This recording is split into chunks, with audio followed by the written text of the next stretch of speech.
દૂધીના, મેથીના કે પછી વેજીટેબલના આપણે બધા મુઠિયા છે ને તે અલગ અલગ લોટ ઉમેરી અને બનાવતા હોઈએ છીએ. પણ શું તમે ક્યારેય પ્રોટીનથી ભરપૂર હેલ્ધી દાળ મુઠિયા બનાવી અને ચાખ્યા છે?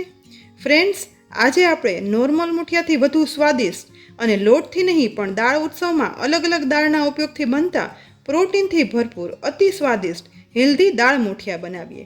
પણ તે પહેલાં જો તમે અમારી ચેનલ પર નવા હો ને તો અમારી ચેનલને જરૂરથી સબસ્ક્રાઈબ કરી અને બાજુમાં આપેલ બેલ આઇકન પ્રેસ કરી લેજો, જેથી અમારી ચેનલ પર દરરોજ મુકાતી અલગ અલગ અને ઉપયોગી રેસીપીના વિડીયોઝનું નોટિફિકેશન તમને તુરંત જ મળી જાય.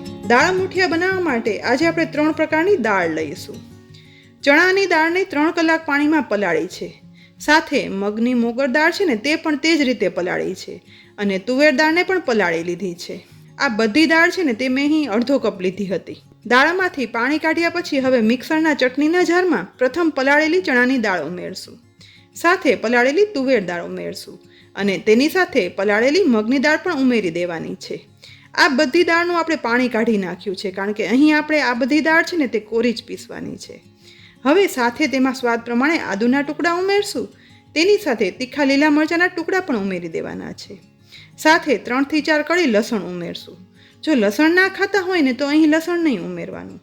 હવે જાળનું ઢાંકણ ઢાંકી અને દાળને એકદમ સ્મૂથ પણ નહીં અને અધકચરીથી થોડી વધારે પીસી લઈશું. પીસ્યા પછી જુઓ, અધકચરાથી થોડી વધારે દાળ પીસાઈ ગઈ છે અને ચણા, તુવેર અને મગની દાળના માત્ર થોડા એવા દાણા આખા રહ્યા છે. આ આખા દાણા છે ને તે મુઠિયામાં બહુ જ મસ્ત લાગે છે. હવે એક કોળા વાસણમાં આપણે પીસેલી 3 દાળ કાઢી લઈશું. હવે આ પીસેલી દાળમાં 1 બાઉલ સમારેલી મેથી ઉમેરી દેવાની છે. તેની સાથે 1 બાઉલ સમારેલી કોથમીર પણ ઉમેરી દઈશું.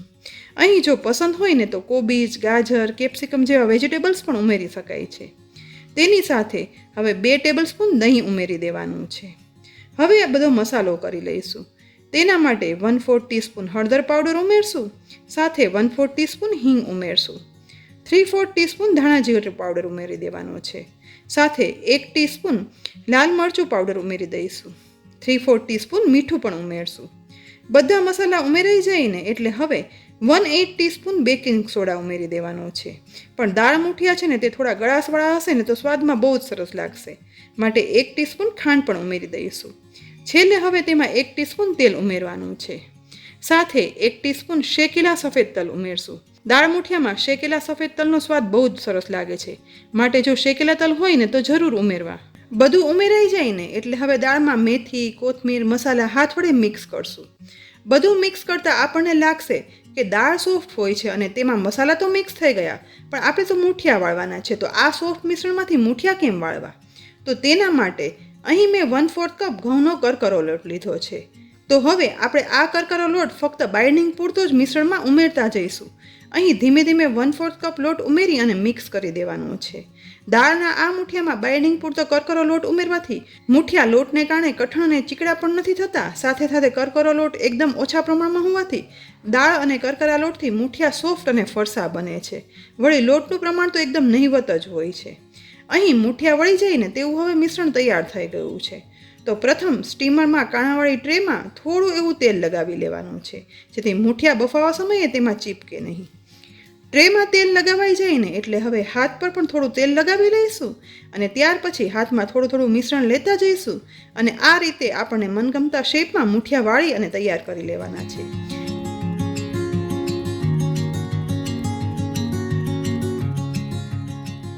સાદા લોટના મુઠિયા કરતાં આ મુઠિયા દાળના કારણે વધારે સ્વાદિષ્ટ અને સોફ્ટ ફરસા બને છે. ધીમે ધીમે એક પછી એક બધા મુઠિયા છે ને વળાઈ અને ડીશમાં ગોઠવાઈ પણ ગયા છે. મુઠિયા વાળવાની શરૂઆત કરીને તે પહેલાં ગેસની મીડિયમ ફ્લેમ પર ઢોકળાના સ્ટીમરમાં પાણી ઉમેરી ગરમ કરવા રાખ્યું હતું. તો હવે ગરમ સ્ટીમરમાં વાળેલા મુઠિયાની ડીશ છે ને તે ગોઠવી દેવાની છે. સાથે સાથે સ્ટીમરનું ઢાંકણ પણ ઢાંકી દેવાનું છે. હવે ગેસની મીડિયમ ફ્લેમ પર લગભગ 15 મિનિટ માટે મુઠિયાને સ્ટીમરમાં બફાવા દઈશું. અહીં મુઠિયા બફાતાને હવે 15 થી 18 મિનિટ જેવો સમય થઈ ગયો છે. હવે સ્ટીમરનું ઢાંકણ ખોલી લઈશું. એકદમ સરસ સુગંધ સાથે મુઠિયા બફાઈ ગયા છે અને બેકિંગ સોડાના કારણે થોડા એવા ફૂલી અને સાઇઝમાં મોટા પણ થયા છે. છતાં પણ ચપ્પુ વડે ચેક કરી લઈશું. મુઠિયામાંથી ચપ્પુ એકદમ ક્લીન બહાર આવે એટલે કે મુઠિયા છે ને તે પ્રોપર બફાઈ ગયા છે. તો હવે મુઠિયાની પ્લેટને આપણે સ્ટીમરમાંથી બહાર કાઢી અને સ્ટેન્ડ પર રાખી દેવાના છે. અહીં મૂઠિયાને લગભગ 5 મિનિટ એટલે કે વરાળ નીકળી જાય ને એટલા ઠંડા થવા દઈશું, જેથી તેના પ્રોપર ટુકડા થાય. અંદાજે 5 થી 6 મિનિટ ઠંડા થયા પછી ગરમ મૂઠિયામાંથી લગભગ બધી વરાળ નીકળતી બંધ થઈ ગઈ છે અને હવે મૂઠિયા હાથમાં લઈ શકાય ને તેવા ઠંડા થઈ ગયા છે. તો મૂઠિયાને ચપ્પુ વડે એક સરખા ટુકડામાં કટ કરી લેવાના છે. મૂઠિયાના ટુકડા કરતી વખતે તમને ખ્યાલ આવશે કે એકદમ સરસ રીતે ટુકડા થતાં આ મૂઠિયાનું ટેક્સચર છે ને તે લોટમાંથી બનતા નોર્મલ મૂઠિયા કરતાં બિલકુલ અલગ હોય છે. અહીં બધા મૂઠિયાના એક સરખા ટુકડા કરી લીધા છે. પણ દાળ મૂઠિયા હોય કે પછી સાદા મૂઠિયા, ઢોકળા કે પછી ખમણ, આ બધાને વઘારીએ ને તો વઘારના લીધે બધી વાનગીનો સ્વાદ છે ને તે બેવડાઈ જાય છે. તો હવે ગેસની લો ફ્લેમ પર એક પેનમાં 4 ટેબલ સ્પૂન જેટલું સિંગ તેલ ગરમ કરવા રાખશું. મૂઠિયા, ઢોકળા હંમેશા સિંગ તેલમાં વઘારીએ ને આ બધી વાનગી છે ને તે વધારે સ્વાદિષ્ટ લાગે છે. તેલ ગરમ થાય ને એટલે હવે તેમાં અડધી ટીસ્પૂન રાઈ ઉમેરશું, સાથે અડધી ટીસ્પૂન જીરું ઉમેરશું. તેની સાથે મીઠા લીમડાના પાન પણ ઉમેરી દેવાના છે. હવે એક સૂકું લાલ મરચું ઉમેરશું અને એક તમાલપત્ર પણ ઉમેરવાનું છે. હવે તેમાં અડધી ટીસ્પૂન સૂકા ધાણા ઉમેરશું અને સાથે અડધી ટીસ્પૂન વરિયાળી પણ ઉમેરશું. સૂકા ધાણા અને વરિયાળીથી દાળ મૂઠિયાનો વઘાર છે ને તે ખૂબ જ ફ્લેવરફુલ બને છે. છેલ્લે વઘારમાં 1 ટીસ્પૂન જેટલા સફેદ તલ પણ ઉમેરી દેવાના છે અને છેલ્લે થોડી હિંગ ઉમેરશું. વઘારમાં તલ ઉમેરતા તે ફૂટવા લાગે છે, તો એક વખત વઘાર હલાવી અને મિક્સ કરશું. વઘારમાં ધાણા, વરિયાળી, આખા મરચાં સાતળવાની સુગંધ આવવા લાગે ને એટલે તેમાં ટુકડા કરેલ દાળ મૂઠિયા ઉમેરી દેવાના છે. મૂઠિયા વઘારાઈ જાય ને પછી તેમાં થોડો એવો મસાલો પણ કરી લઈશું, જેના માટે અડધી ટીસ્પૂન કશ્મીરી લાલ મરચું પાવડર ઉમેરશું. સાથે 1 ટીસ્પૂન ખાંડ વધારે ગળાશ માટે ઉમેરવાની છે. અહીં આ સમયે મૂઠિયાને ટેસ્ટ કરી લેવાના. જો મીઠું ઓછું લાગે ને તો ઉમેરી દેવાનું, પણ મેં અહીં પહેલાં જ વધારે મીઠું ઉમેરેલું હતું એટલે અહીં એકદમ પ્રોપર સ્વાદ થયો છે, માટે મેં મીઠું નથી ઉમેર્યું. છેલ્લે અડધા લીંબુનો રસ પણ ઉમેરી દઈશું, જેથી ખટાશ પણ એકદમ સરસ આવી જાય. બધા મસાલા ઉમેરાઈ ગયા છે, તો હવે ગેસની લો ફ્લેમ પર બધું મિક્સ કરી લઈશું, જેથી મૂઠિયામાં તીખાશ, ખટાશ, ગળાશ ભળી જાય અને વઘાર સાથે વધુ સ્વાદિષ્ટ દાળ મૂઠિયા તૈયાર થાય.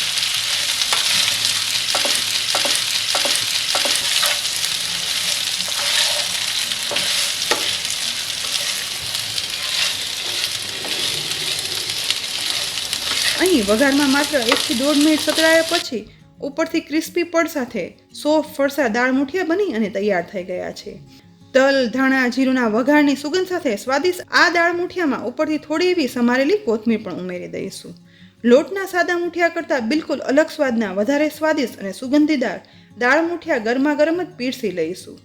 લીલી ચટણી સાથે પીરસો કે પછી સોસ સાથે, સવારે કે પછી સાંજે અથવા તો રાત્રે જમવામાં. જ્યારે પણ બનાવો ને ત્યારે ગરમા ગરમ ચા પણ હશે ને તો જમવાની મજા જ આવી જશે. અને સાદા મૂઠિયા જેવા દેખાતા આ મૂઠિયા તો તમે એક વખત બનાવી અને ચાખશો ને તો જ તમને તેના અલગ સ્વાદનો ખ્યાલ આવશે. અને પછી કોમેન્ટ બોક્સમાં લખી અને કહેજો કે પ્રોટીનથી ભરપૂર આ હેલ્ધી દાળ મૂઠિયા તમને સ્વાદે કેવા લાગ્યા.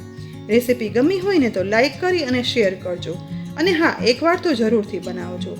સાથે અમારી બધી રેસિપી સોશિયલ મીડિયા પર જોવા માટે ફેસબુક પર કિચન સિરીઝના પેજને લાઈક કરી લેજો. સાથે અમારા ફેસબુક ગ્રુપના મેમ્બર પણ બનજો અને અમને ઇન્સ્ટાગ્રામ, પિન્ટરેસ્ટ અને ટ્વિટર પર ફોલો કરજો. ફરી મળશું આવી ઉપયોગી રેસિપી સાથે. ત્યાં સુધી આવજો.